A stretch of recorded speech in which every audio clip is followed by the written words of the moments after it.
Support for the Local Government News Roundup comes from Rath Engineering Development, smarter systems for local government, like Red GMS, helping councils manage gravel pits and projects, track quality, test results, blending options and haulage, and know the true cost per tonne from day one. Rath Engineering Development can give you a one-off report that uses your existing pit data to pinpoint the best gravel sources for your next resheeting program or disaster restoration works, saving your council time and money. For local government systems built from real on-the-ground experience, talk to the team at Rath Engineering Development. Head to rathed.com.au to find out more. Coming up today, a Fair Work ruling set to hit council's bottom lines. A corruption inquiry announced. A councillor censured and facing disqualification, while another is under investigation over a violent social media post. Industrial action escalates across Melbourne. Hawkesbury Council standing up to bullies. A multi-million-dollar headache for a Sydney council. An extension for the City of Perth's monitor. A council's pitch for a new name and a call for an urgent police surge in Townsville. Hello, I'm Chris Eddy. Also today, police investigating a serious incident involving a New Zealand councillor. That's all just ahead and much more here on Australia's #1 local government podcast. The Roundup is brought to you with the support of the Victorian Local Governance Association, the national broadcaster on all things local government. And from Symphony 3, simple connected customer experiences. And Rath Engineering Development, smarter local government systems built from real on-the-ground experience. Welcome wherever you're listening across Australia or around the world. It's Wednesday the 22nd of April 2026, and here's today's top 3 stories. A landmark Fair Work Commission ruling taking effect this week is set to hit local council budgets hard across the country. The new fuel cost recovery order mandates that councils, as major clients, must now compensate transport contractors for diesel prices, which have spiked above $3 a litre. The Australian Local Government Association warns the ruling forces councils to conduct fuel reviews every 2 weeks, potentially threatening the viability of road maintenance and waste services. ALGA President Matt Burnett says ratepayers cannot continue to absorb these surging costs and is calling for urgent federal support to prevent a funding cliff for essential community infrastructure. In Sydney, the New South Wales corruption watchdog has announced a public inquiry into sensational allegations of misconduct at the City of Parramatta. Operation Navarro will begin next month, focusing on claims that former CEO Gail Connolly and other senior staff misused their positions to carry out targeted surveillance on employees and even a sitting councillor. The ICAC investigation will also probe allegations of rigged recruitment processes and the misuse of public funds to pay out departing staff via secret deeds of release. It follows a period of intense upheaval at the council, including a series of high-profile departures and raids on administrative officers. The public hearings are scheduled to commence on May 11.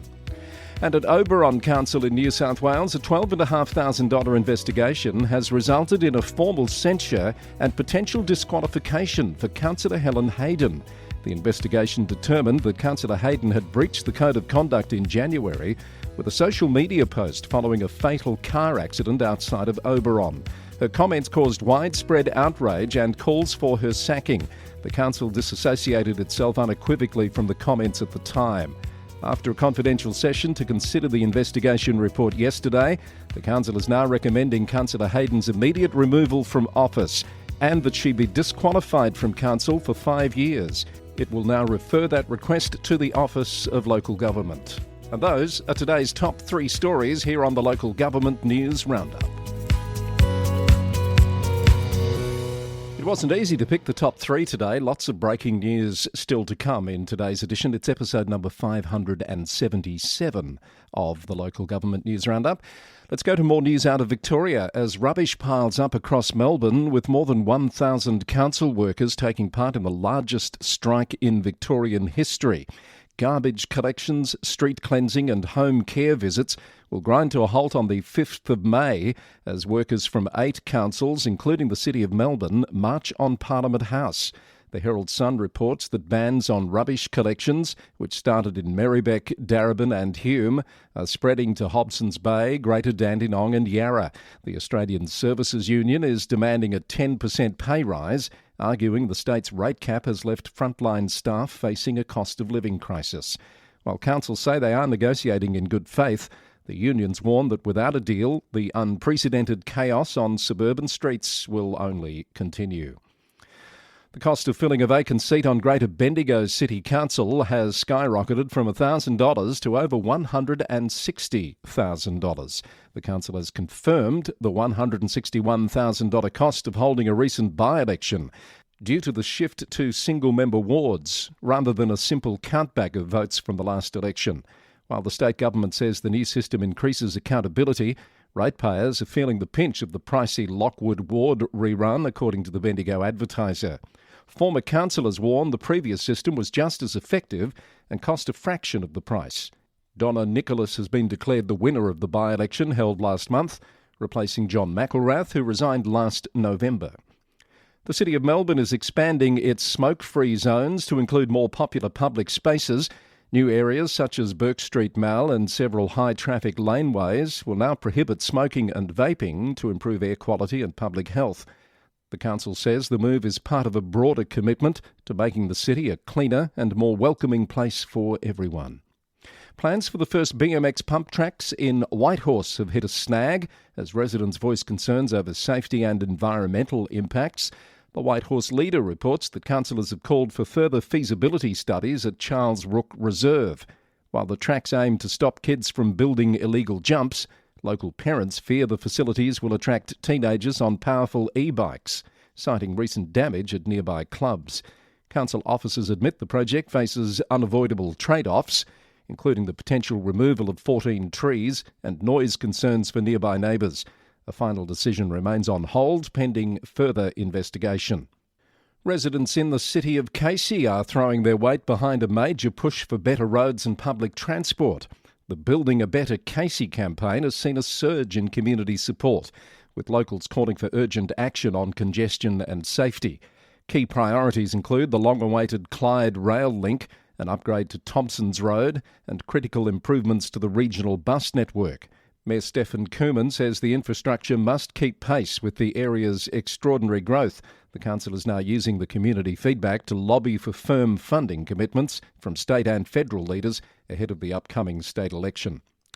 One of Melbourne's longest-serving local government figures, Pat Brown, has turned 100, and the city of Port Phillip is marking the milestone.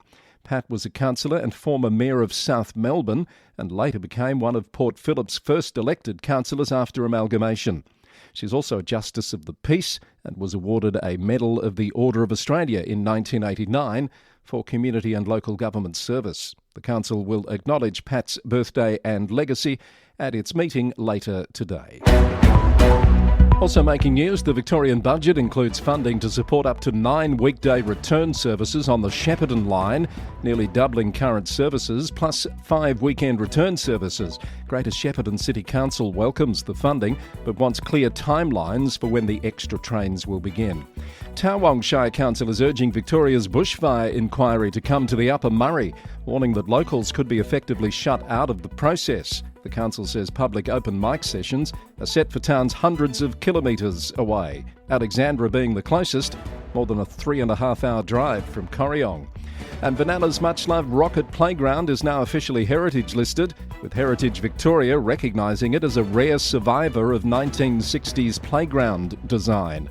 The local council has welcomed the listing for the 8-metre rocket, which was installed in 1966 in the Banana Botanical Gardens, a nod to the space race and to generations of local childhoods. It's the Local Government News Roundup for Wednesday the 22nd of April, with so much more to tell you about. But first, just a word from the VLGA about an upcoming event that you might like to be part of. It's the next VLGA and LGIU Global Executive Live Panel. The topic, the evolving nature of local democracy, from core service delivery to broader advocacy. Now, these panels bring together chief executives and local authority experts from around the world, and this particular panel will have some Australian and UK representatives, including Victoria McCurdy, the CEO of Victor Harbor City Council in South Australia, and Dr Helen Patterson, Chief Executive of Northumberland County Council in the UK. Local government is experiencing a significant and ongoing transformation, and this session will explore the shifts through a past, present and future perspective, and you can be part of the conversation. It's on Thursday, the 30th of April, starting at 5:30pm Australian Eastern Standard Time, and it all happens online via Zoom. If you're a VLGA or an LGIU member, there's no cost. Alumni are also free, but there is a fee for non-members. You can find out more by heading to the events page at the VLGA's website, vlga.org.au.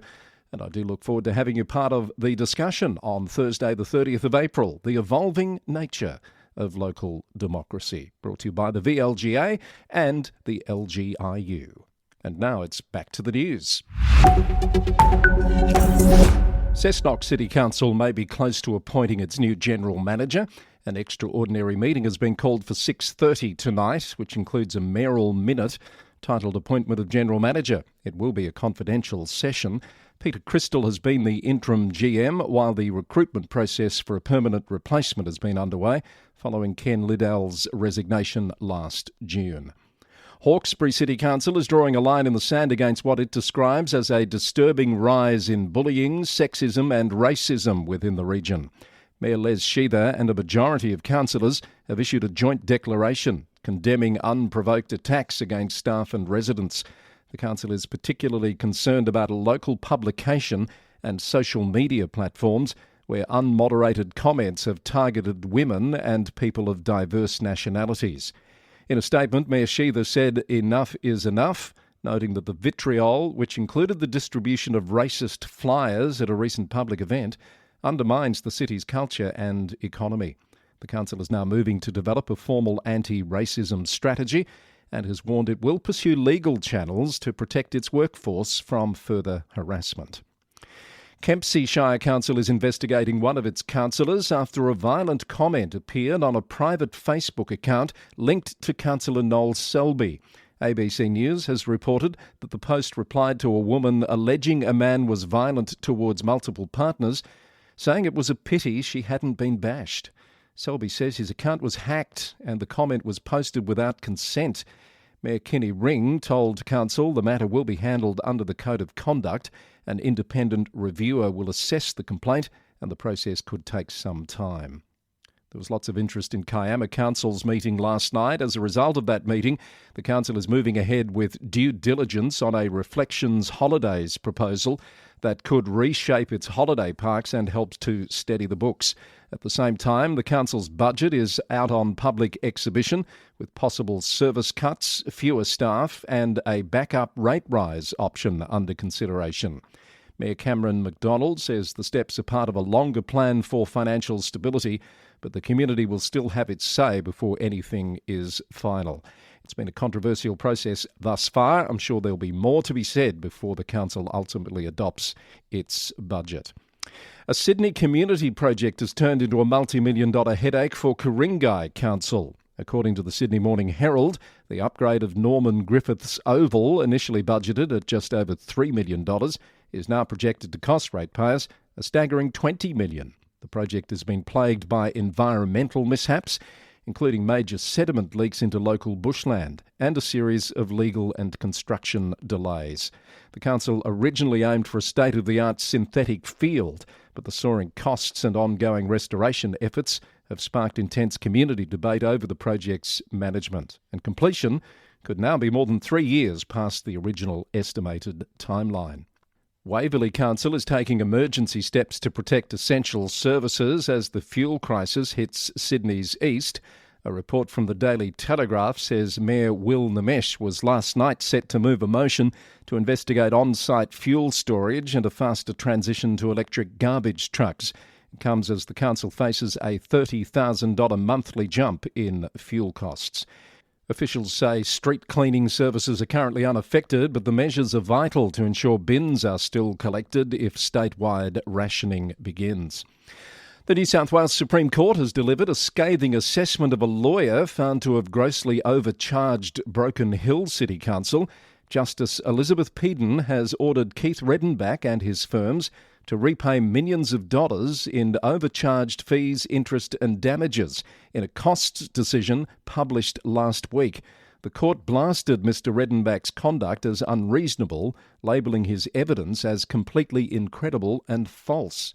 Naomi Nielsen, writing for Lawyers Weekly, reported that the council was awarded indemnity costs after the judge found the lawyer unnecessarily prolonged the hearing with deliberately false defences. In total, the court orders exceed $6 million in repayments and legal costs to Broken Hill City Council, its then General Manager James Ronkin, and Jay Nankerville, then CFO, now General Manager of the council. Mr Redenbach has indicated he may appeal the decision.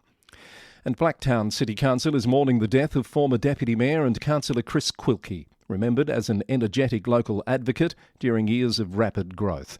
Mr Quilke was elected in 2016 and served 2 terms and at times acted as mayor. Mayor Brad Bunting says he brought a long record of public service and a focus on practical improvements that residents notice, including infrastructure like bus shelters. Vale Chris Quilke. Also making news, the Western Sydney Regional Organisation of Councils has appointed Francine Binns as its new chief executive. The regional organisation says Francine brings more than 15 years leading member-based groups to the position, with a focus on advocacy, strategy and building partnerships. Narandra Shire Council says it's edging closer to a long-planned water treatment plant after major parties' by-election candidates pledged $16 million. The council says it has already secured $14.1 million for stormwater upgrades and more than $900,000 to build the business case for the new plant. And young people across the Federation Council area are set to benefit from a new initiative aimed at tackling mental health challenges. Free youth mental health first aid training is being rolled out in Corowa, Howlong, Mulwala and Urana throughout May and June.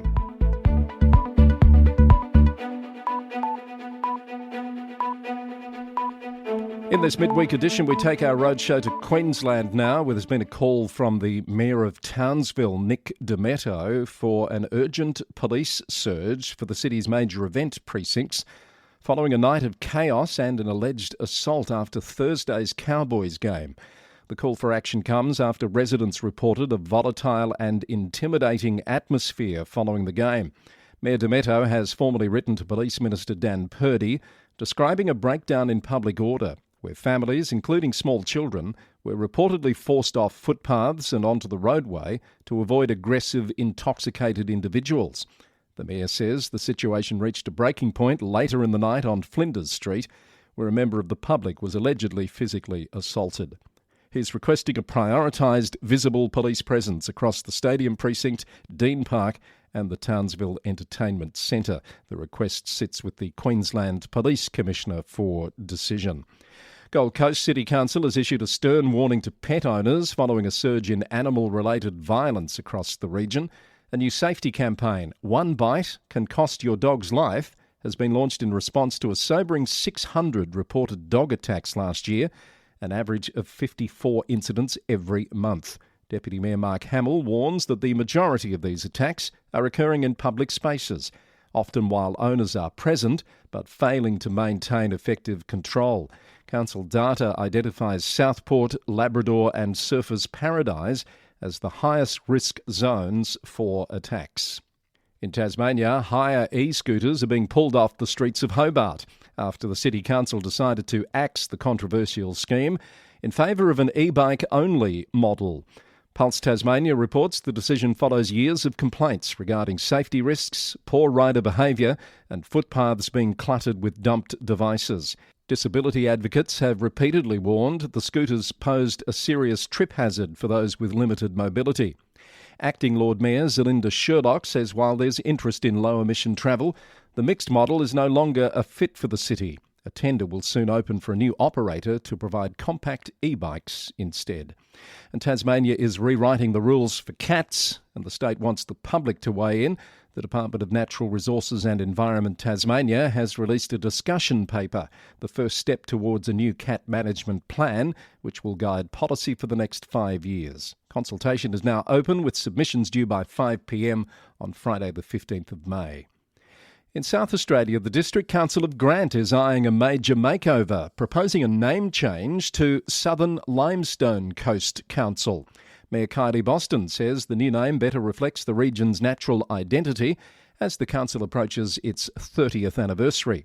A new logo inspired by local sinkholes and coastlines has been unveiled, but the council is also calling on local artists to submit their own design concepts. Public consultation is open until June 2nd. And a bit of news out of WA today. Governance oversight of the City of Perth is set to continue. Local Government Inspector Tony Brown has officially extended the term of Monitor Carol Adams, OAM, originally appointed in January to address leadership and administrative friction. Ms Adams will now remain in the role until late June. The extension follows an interim report highlighting the need for further stability and guidance. A change to the makeup of Derby West Kimberley Shire Council has been determined by the Court of Disputed Returns. Following a complaint by the WA Electoral Commission over the 2025 results, the court has ordered a revised outcome. Lockie Carricher joins the council, replacing Elliot Money, who has served since October. The Shire says it accepts the ruling and is pleased to have the matter resolved. They've thanked the community for their high voter turnout and say they're ready to get back to work with the newly confirmed team. A personnel change is upcoming at the Shire of Plantagenet, with the resignation this week of Julian Murphy as the council's chief executive. It comes after facing health issues over the past year. Mr Murphy will finish in July and recruitment for his replacement will get underway soon. We wish Mr Murphy well. And Dennis Jennings has resigned as a councillor at the Shire of Wandering. The resignation is effective immediately. He'd served on the council since October 2023. In an official statement, the council has asked the community to respect his decision and that a statutory process to fill the vacancy will now commence. Let's head across the Tasman to start our global news roundup. A massive IT write-off is raising eyebrows in Rotorua. The NZ Herald reports that Rotorua Lakes Council has written off $1.24 million in software costs. The decision follows a strategic move to cloud-based systems, effectively making the older on-premise software redundant before its expected lifespan. While the council says the move to the cloud will provide better long-term security and efficiency, the $1 million hit to the books comes at a sensitive time for municipal budgets. Meanwhile, police are investigating a serious incident in the South Island following an alleged assault at the Mackenzie District Council offices. The council's CEO has confirmed the incident involved an elected member, though specific details remain limited at this point. Police were called to the Fairlie-based offices earlier this week and say their inquiries into the matter are ongoing. In the UK, council tax enforcement rules are being overhauled, with ministers promising fewer families will face bailiffs for falling behind. From next year, households will get 63 days to catch up on missed payments, and councils will need to offer a sustainable repayment plan before any formal action can start. The government is also capping the costs that councils can add when chasing overdue bills at £100, a move many councils say won't cover the real expense. And from 2028, council tax will be billed over 12 months by default instead of 10. For more on the changes, you can see a report from the LG Chronicle. In Cumbria, Westmoreland and Furness Council says it may cut back its senior leadership team to save about £1.75 million a year, according to BBC News. The council has begun a consultation on reshaping and reducing senior roles, with a new structure proposed for July. Government watchdogs are keeping a close eye on Doncaster Council after what officials call a growing pattern of serious governance concerns. The Doncaster Free Press reported that papers for an audit committee meeting reveal the council's chief executive, Damien Allen, contacted the Ministry of Housing, Communities and Local Government late last year, seeking support under the government's best value framework. The council says this is not a formal intervention, but it is structured monitoring. Doncaster's Mayor Ros Jones is urging councillors to put party politics aside, warning that if trust breaks down, Residents will pay the price. To the US, and Maine lawmakers have voted to hit pause on big new data centres as communities worry the industry is racing ahead of the rules. The bill will stop new facilities drawing 20 megawatts or more until late 2027, while the new Coordination Council looks at grid reliability, environmental impacts and ratepayer costs. But business groups are urging Governor Janet Mills to veto it, concerned about missing out on jobs and revenue and sending a signal to investors that the state is closed for business. More from BloombergLaw.com on that story.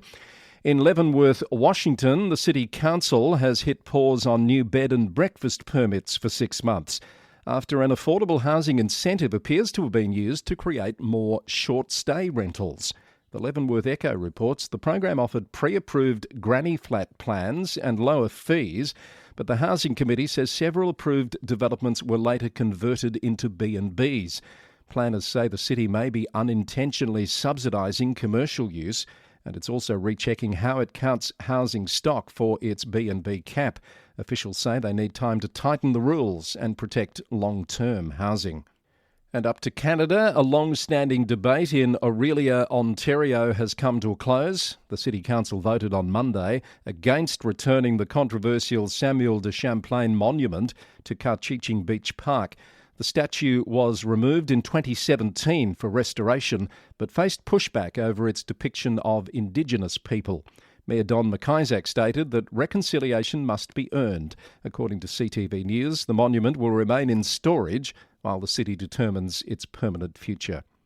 And our last stop today is in Ottawa City, where a council committee has voted in favour of a new bubble bylaw following a 7-hour debate last Friday. According to a report from CBC News, the proposed regulation would allow schools, hospitals and places of worship to establish 50-metre safe access zones where most protests would be prohibited. Supporters argue the measure protects vulnerable groups from harassment, while critics have expressed concerns over its potential chilling effect on free speech. The bylaw, which passed the committee with a 15-2 vote, now moves to the full City Council for final approval later this month. And you're up to date with the latest from the Local Government News Roundup, edition number 577, recorded on the morning of Wednesday, the 22nd of April, 2026. Any comments, feedback or story tips can be sent to Chris at lgnewsroundup.com. If you'd like to know more about the episode, including finding story links for those stories we've mentioned today, head also to lgnewsroundup.com. You'll find it all there on our new website. Our podcast is brought to you with the support of the Victorian Local Governance Association, the national broadcaster on all things local government, Symphony 3 simple connected customer experiences, and Rath Engineering Development, smarter local government systems built from real on-the-ground experience. The Roundup is recorded in the city of Greater Geelong, Victoria, on the land of the Wadawurrung people of the Kulin Nation. Our next edition comes your way on Friday. Until then, thanks for listening and bye for now.